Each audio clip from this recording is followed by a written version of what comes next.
Welcome, everybody, to another episode of the Startup Junkies Podcast. Thank you for tuning in, listening, watching, however you're consuming your favorite podcast. We appreciate you for taking some time out of your day to spend it with us virtually. This is Caleb Tally, Director of Marketing at Startup Junkie, joined by my co-host, Jeff Ameriine, founder and Managing Director of Startup Junkie. Hey, man. Glad to be here. It's Friday, and they haven't outlawed alcohol. Not yet. And we're excited to be joined today by Michael Marra. He is the founder and CEO of Entre. He's a former civil engineer and now a serial entrepreneur and investor. That makes him a startup junkie, and that's why we're glad to have him on the show today. Welcome. Thanks so much, guys. I'm super glad to be here and very excited for this conversation. Awesome. Tell us a little bit about your journey. Yeah, for sure. Well, it's been quite the ride over the last few years. So like Caleb mentioned, I used to be a civil engineer, and then I got into all this entrepreneurship stuff really back in 2016, first in real estate and investing in that, and ended up spending a little over a year in Miami, starting a real estate company and a marketing agency with one of my mentors. And that's kind of what led me down this journey of, just meeting entrepreneurs and starting businesses and getting into the crazy wild life of entrepreneurship. And, I caught the bug and I got completely addicted to it. But it was tricky at the beginning. I had no idea what I was doing. I left my job just on a whim, just like, I'm just going to figure this out. And it took me a long time to actually do that. And I thought I wanted to do real estate, but then I realized that wasn't really for me. And one of the things that really helped me as I was getting started was just being around other entrepreneurs. And as I started, because none of my friends were entrepreneurs, no one in my family was, I was always looking for people to connect with. And that's when I started really building out this community of entrepreneurs, which led me now to building Entre and this whole social network and this whole app and technology and software now to help entrepreneurs find co-founders and investors and start their businesses. And whatever that is, from either a startup to even online businesses and all of that stuff too, it kind of quickly turned into this massive, tech company, and now building out all of these software and features and functionality to help people network and get connected online. It's been quite the ride over the last few years. So talk about. Go ahead. No, Caleb. Sorry. I was just saying, talk a little bit about the platform. What, you've got it going, and you gave a little description there, but where are you in the process? How far along are you with Entre? Yeah. So I originally started this back in basically 2017, 2018, started growing this. I originally just grew it with an online membership site and everything very similar to how a lot of people do build online communities. What I realized diving deeper into the numbers was there's actually a massive amount of entrepreneurs in the world, hundreds of millions of entrepreneurs, if you really break it down. And what I realized was that there's a massive gap as well between all the different social platforms. And there's really only one player that's been dominating the business networking space, which is LinkedIn. But that's way more for 9-to-5 corporate professionals, helping people find jobs. There's not really anything to help people start businesses and actually get connected to help them find co-founders and freelancers and developers and these sorts of things. So I started building out the app, prototype, all of this stuff at the same time doing events. I started in Pittsburgh, partnered with all the co-working spaces there, expanded to New York, and then we partnered up with Microsoft, and we were doing two or three events a month at Microsoft's HQ in New York. Then we expanded out to 12 other cities, and we were doing 7 to 10 events a month for entrepreneurs in all these different cities as we built the tech in the background. So we basically started beta testing it in 2019, launched the first version of the app in October in 2020. We now have almost 30,000 users. We're about to roll out V2, which is technically the real version of the app that we've been wanting to roll out. And now we're going to start really doing a lot of marketing. So we're about to hit kind of this new growth phase and really start, really scaling the app because up to date right now, we've just been growing organically. We haven't really been doing too much marketing. We've just been using our own social following on Instagram, TikTok, and now also on Clubhouse, which has been really interesting for us. And we've been growing quite a lot on there, and that's kind of opened up this next generation of social networking and this instant networking and this instant events in audio format. But we're also adding in some of these features as well into our app as well to help people network a lot easier. Very cool. So it's Entre. I apologize. I said Entre earlier. It's all good. It's all good. It depends on where you're from. Entre. The whole premise is it's just the beginning of entrepreneur, right? Absolutely. So I'd be interested in hearing you speak to, so just a little background, at Startup Junkie, we host about, co-host, facilitate about 200 events a year in an effort to kind of, build and develop ecosystem, connect entrepreneurs, that sort of thing. And sounds like you were kind of, utilizing events to kind of connect people around the idea of building that community. So I'd be interested in hearing you speak to like the importance of, it's an app for digital connection, but the importance of coming together in an event to kind of connect people that would eventually use that digital community. Yeah. I mean, it's literally everything that I like fundamentally believe in, and how we were approaching our company from the beginning was we were never really an events company, but we really believe in the human connection element of what in general social networking was meant to be, right? So we 100% want to enable and figure out the best ways we can actually bring people together in the real world. And that's why we started doing in-person events. Obviously with COVID, everything had to shift to virtual. And we're building out our tech and features in a way that you can meet people virtually, and that experience is easy. At the same time, how we're approaching this is much differently than other social networks because we want this to actually feel more like a community than anything. We have community managers. You're going to be able to reach out to local community managers. You're going to be able to reach out to easily people from Entre in your city, wherever that is. But for all the people who aren't in big cities and who are in the middle of nowhere in different countries, the digital platform and the app is really important. So what the general underlying premise of Entre was to create a free platform that's accessible to anybody, no matter who they are, how much money they have, to get all the basic things they need to be an entrepreneur, period. So that we can create and enable with the app, right? As long as you have access to the internet, you can now download the app, go on the app online, and you can meet tens of thousands of entrepreneurs from all over the world, investors, freelancers, whatever. And as we grow, it's only going to get more and more valuable for everybody. But to actually meet people in real life, we want to let the community in a lot of ways facilitate itself, as well as host and get back to eventually hosting our own events. But we're going to do more of conferences instead of meetups and stuff, because we want the community, we want actually people to be able to build their own communities within our platform too, where they can actually generate and build their own businesses running smaller communities.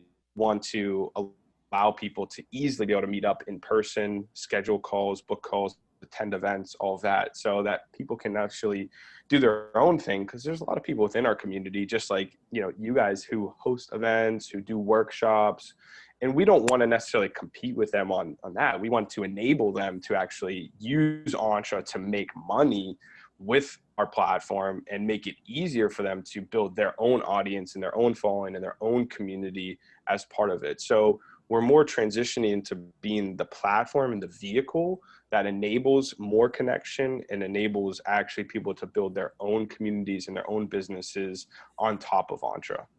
Talk about the revenue model a little bit. So you said it's free to entrepreneurs, and I love that. I mean, everything that we do is completely free to the entrepreneurs and third party funded by people that believe in the outputs and outcomes that we've delivered over the last 13 years. So what do you do to support the growth, and talk about the revenue model some?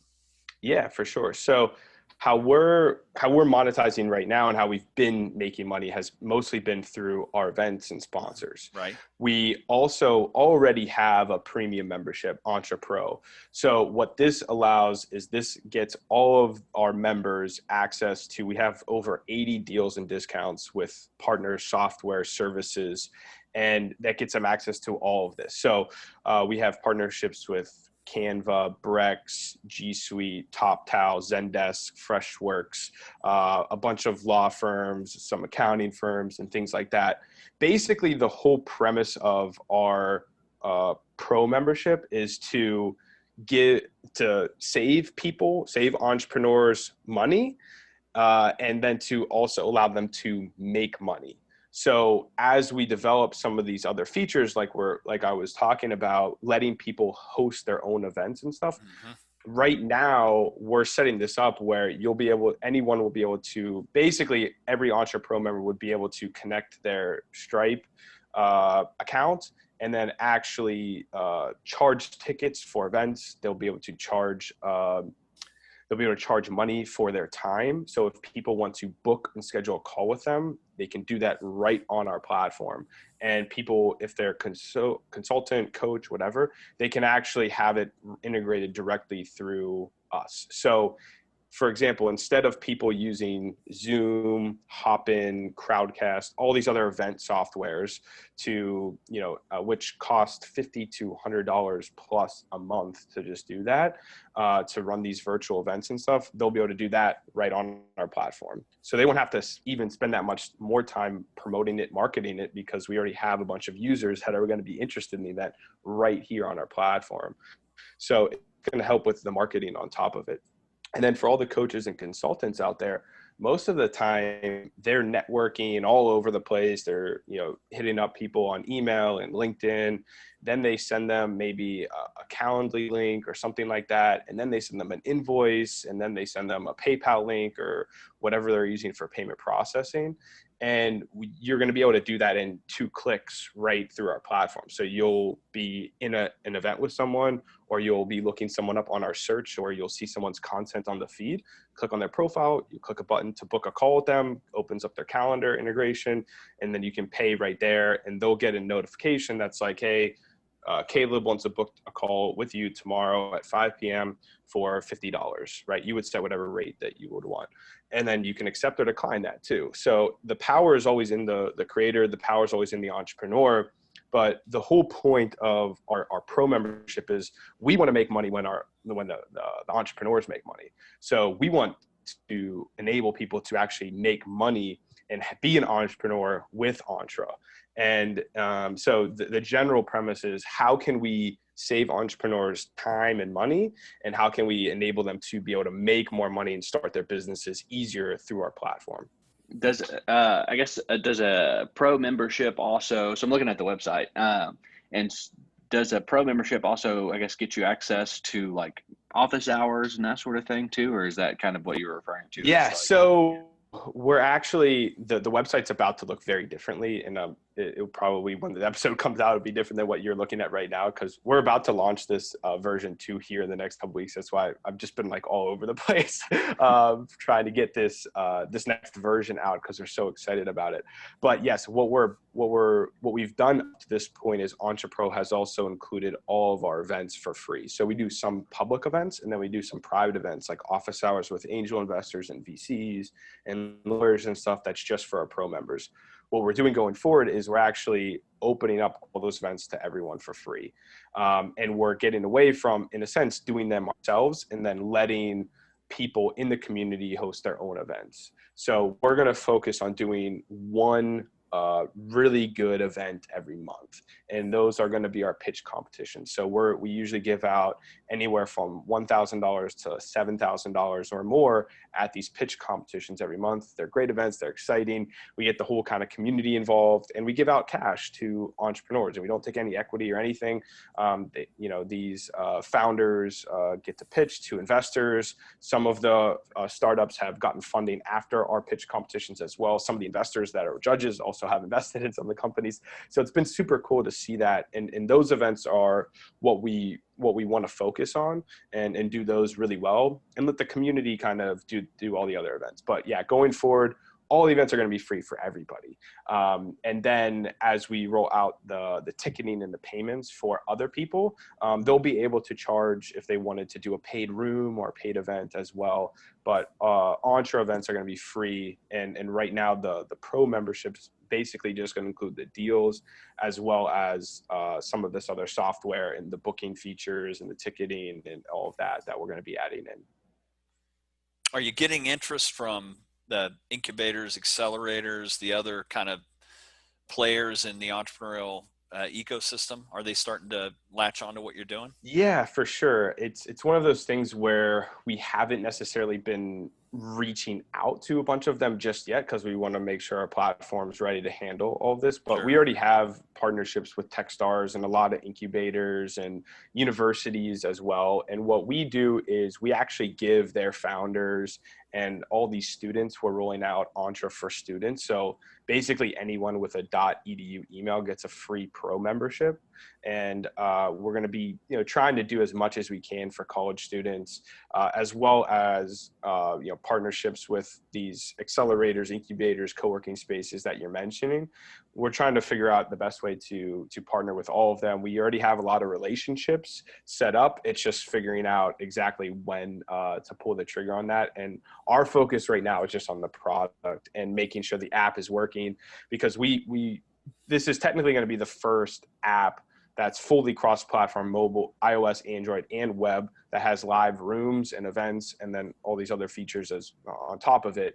But right now, Clubhouse and Twitter Spaces and some of these other platforms have this, but they only have it on iOS, or they only have it mobile.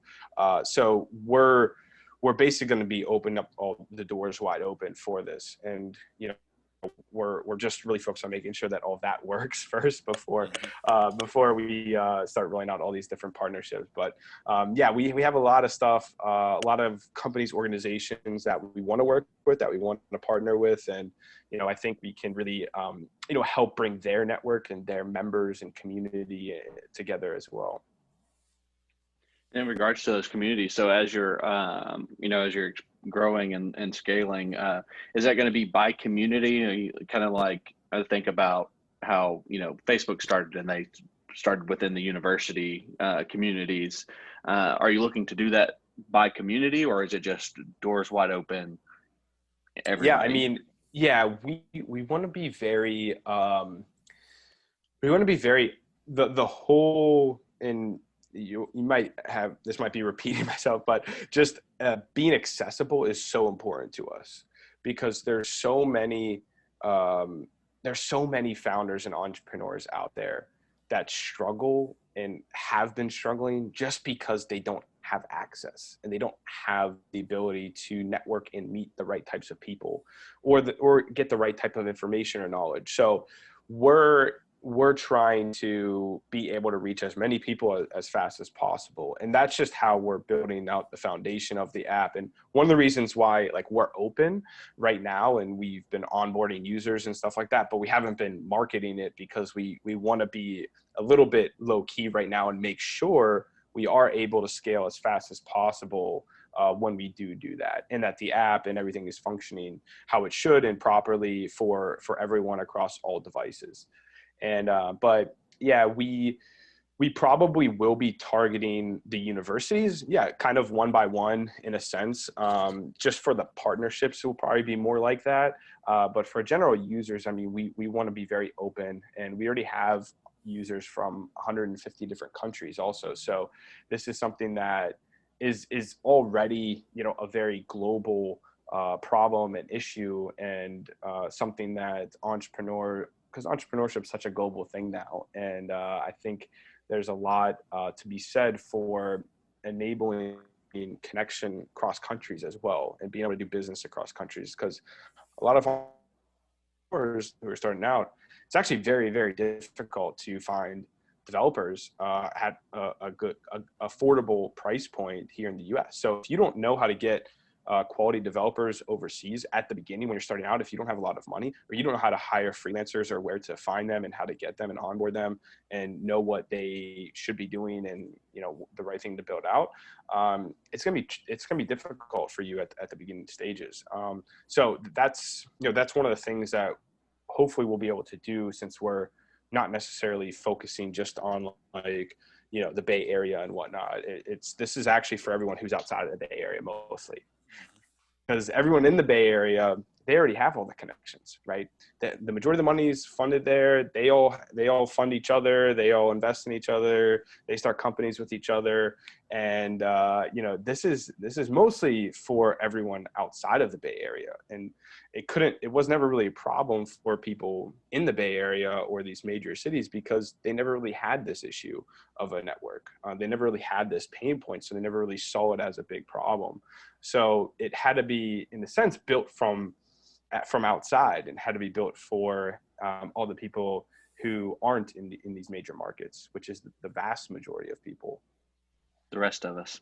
Yeah. Right. Yeah. We call that the rise of the best. No slide on Steve Case, but yeah, we feel like that some of the rest of the entrepreneurs you find that face more hard scrabble type of issues end up building more resilient businesses, and they don't take anything for granted. Exactly. So it's now, I mean, you're doing some really interesting things there, and you're obviously getting ready to scale. What's your strategy as it relates to capital? Are you taking outside capital at this point, or do you plan to? Yeah, we've raised a little over $300K to date. We're going to be doing a much larger round here in the next few months. Right now, it's more just conversations and stuff. If you look at all the other startups that are in this space or doing similar things with virtual networking and you know, business platforms and things like this, and software companies, most of them have already gotten valued well over $100 million. So as we roll this out, we could raise money right now, more money right now if we wanted to, but we believe our valuation is going to increase a lot over the coming months once we really start ramping things up. So it's more of, right now we're kind of onboarding a few angel investors and more strategic partnerships because we have enough money to do what we need to do. We're super lean. We're not a typical Silicon Valley company where we're just burning cash and hiring 6-figure developers and all this stuff. We're super lean. We're making some money. We're trying to stay as bootstrapped as possible to be able to really have the terms in our favor as we go on to raise more money. But yeah, to do what we're looking to accomplish and to be the younger modern LinkedIn and build out and be the hub for entrepreneurship and helping people start businesses online and virtual networking, we're going to need to raise capital and bring on the right people and hire a lot of people to scale this the right way. And going back to your point about communities and kind of expanding the access, I could see some value in connecting with somebody like a Kauffman Foundation or like a 1 Million Cups, given that they have those pockets of the whole premise of 1 Million Cups in 160 chapters across the country, trying to build some connectivity, seeing some value there, connecting with folks. Definitely. Like that. I would absolutely love that. We have actually a few people who are like, some of our community managers are also helping with 1 Million Cups events and those morning meetings and stuff like that. So the relationship's kind of there. As we roll out this next version and start hosting events on our own software, we're definitely going to be figuring out if there's a way to have 1 Million Cups host all of their events on top of our platform. It just makes so much sense. And I would love that. I think everything that they're doing, at the Confident Foundation is phenomenal, and definitely in line with our goal. And there's a lot of companies, there's so many of these entrepreneur groups and communities and stuff out there. The problem is most of them are just, they haven't created it in a way for the modern world, meaning they haven't made it into a mobile app. They haven't made it into an easy to use web app that's open and free. There's a lot of exclusive entrepreneur communities or paid entrepreneur communities and stuff like that. So we hope to really streamline this and then enable these other entrepreneur communities to build on top of Entre, their own communities, and then make it easier for them to onboard new people too. What kind of stuff's keeping you up at night? Because this is definitely a big idea. For sure. It's one of those things where I'm not, it's crazy because I've been doing this for a while, for years, but it's like we haven't even started yet. And it's one of those things where it's really cool to have an app out there, and, we're seeing people get tremendous value out of it and, share their stories with us with that. But there's so much more that we can do, and that it's really just the beginning of all of this. So it's hard for me to actually I live so much not necessarily live so much in the future, but I think so much in the future. So it's hard for me to pull back into present day, because I'm trying to think so far ahead, and I'm in this for the long haul. I did not build this to sell or get a quick acquisition or whatever. I believe that this can be a very large company if we do this right, and that entrepreneurship and the future of work is going to be, it's coming very quickly, and freelancing, the gig economy, remote work, flexible work, and entrepreneurship is going to be at the forefront of all of this, and technology. So we think that there's a massive opportunity here. What's keeping me up at night, to kind of answer your question, is the biggest thing is that the tech and the product is performing at the highest levels as it should. I've never been worried about getting people onto the app. I've never been worried about, figuring out the business model and all of that. The biggest thing that keeps me up at night, because I'm not a developer myself, and I can't really code and fix things myself, is actually just making sure the app is performing at peak level, right? And working across all the platforms that we have it on.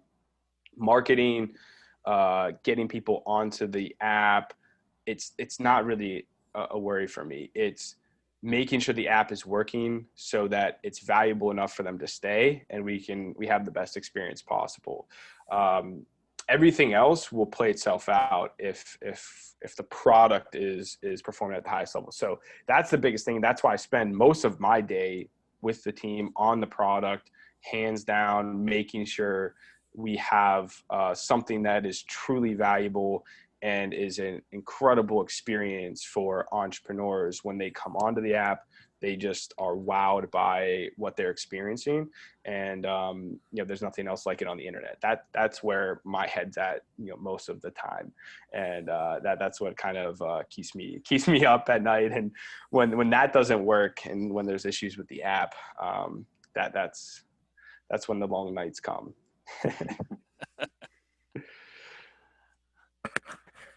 So how big is the team, and how have you built it so far?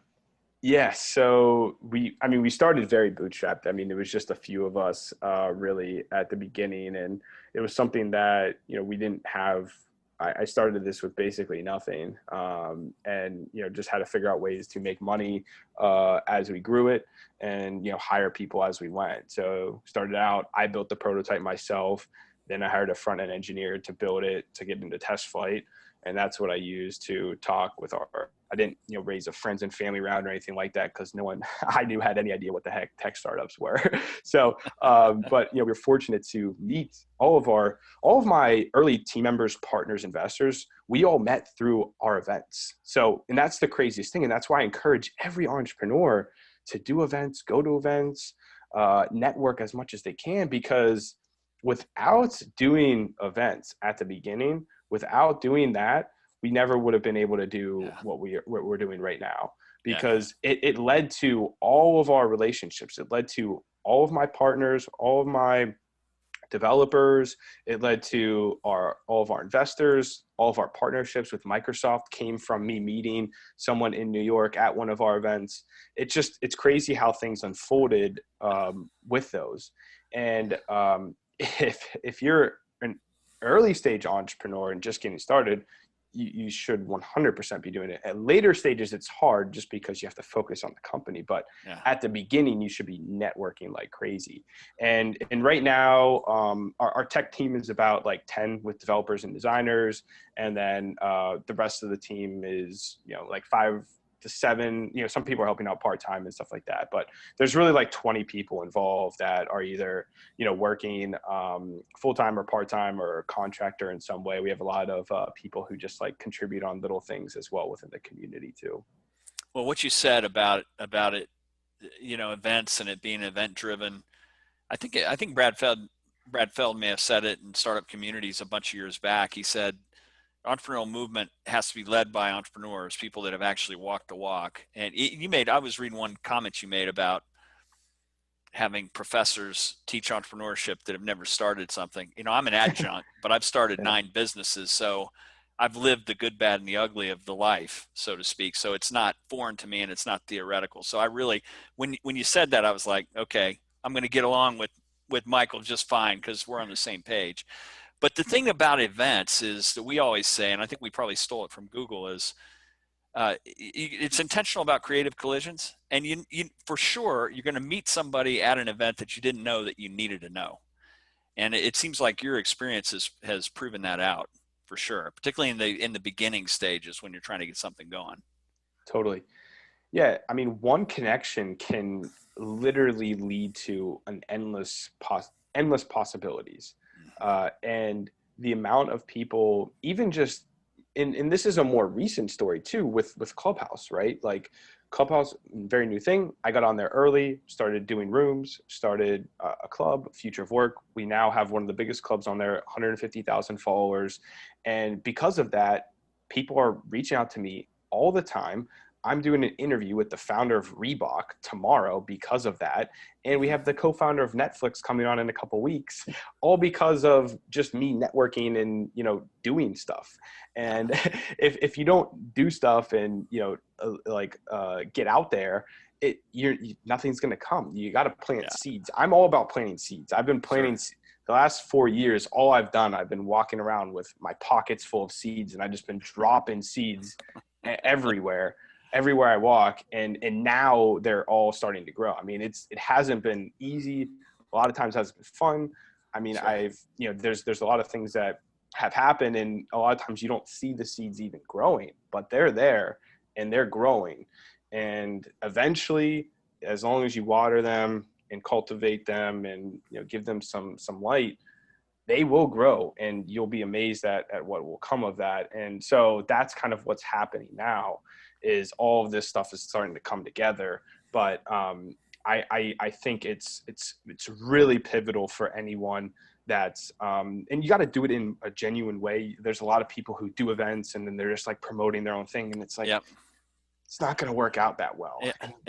You're so right. We've seen this sometimes where, and I won't name names here, but there was somebody that I met some years back, and everything this particular guy does has his name and his face blown up, big enough to be on a billboard. And it's kind of like, it's not about you. It's not. You need to be the guy behind the curtain that's facilitating this thing. It's not all about you. So you make another really good point there. I think if you go to build community, it better be about the community and not 100%. Self-promotion, for sure. Totally agree. And that's one of the things that, that's one of the decisions that I actually had to make a while ago when I was starting this, because a lot of people who build these online communities, it's all mostly based off of them, right? They're the influencer and it's their community. I never wanted that to be the case. And I made that decision very clear, very early on, that this is Entre. I'm there, I'm going to support, but this needs to be way bigger than me. This is not like I'm still trying to, detach, my ego and all of that, because I think that's what some of these entrepreneurs get into a really tight spot. Being CEO and all this other stuff. Like as Entre grows, the more that I learn and understand and, learn from other successful entrepreneurs, there's a good chance that I won't even be CEO of Entre in 3 to 5 years, because, that's not necessarily the best, the best way for my best skill set, right? That's not necessarily how I want to live my days and where I'm most effective. I could have someone else come in, run all the day-to-day operations, and I can focus on the product, I can focus on the vision, and I can focus on where the company's headed as a whole, and still be chairman and still have, control and a board seat and all of that. But I think if you look at some of these entrepreneurs, they're so attached to their company, and they're so, putting their name and their face on everything. It's just like, well, if you do that, then the company's never going to be bigger than yourself. Yeah. That insight of being able to divorce yourself from kind of a cult of personality operation to, hey, I'm a shareholder.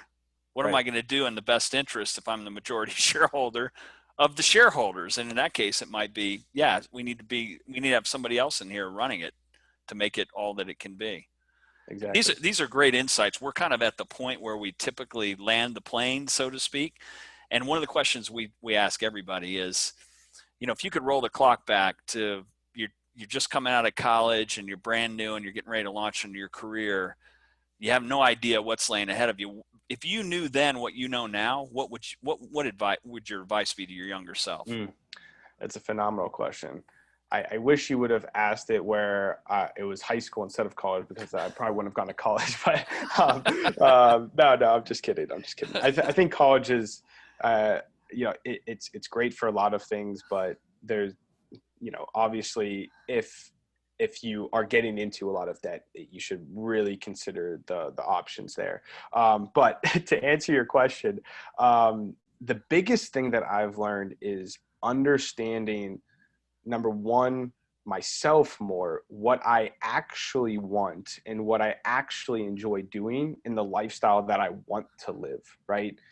And working backwards from that. So when I got started, I was like, oh, I want to be an engineer, and then I would be a project manager and all this other stuff. And I was like, I was an engineer, and I was like, all right, this isn't that great. And then I got in real estate, and I thought that's what I wanted to do, but I didn't understand like that lifestyle and what that actually entailed. And it wasn't really that interesting or creative and innovative. And then as I dug deeper and understood myself more, which took years, I was like, I need to be in technology and innovation and creativity, because I'm always thinking and trying things and experimenting. And I like being at the forefront of new things and ideas and thinking. And you can't do that in some of more ordinary fields and traditional industries. So after, understanding that, now I'm much more in line with what I'm doing and who I am.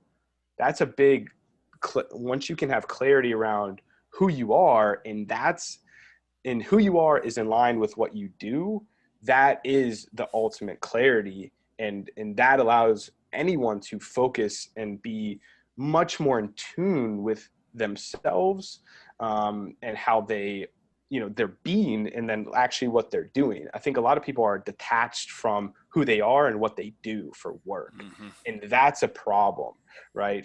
And that's what leads to a lot of issues that people have in their lives. So that's the biggest thing, is just taking a step back.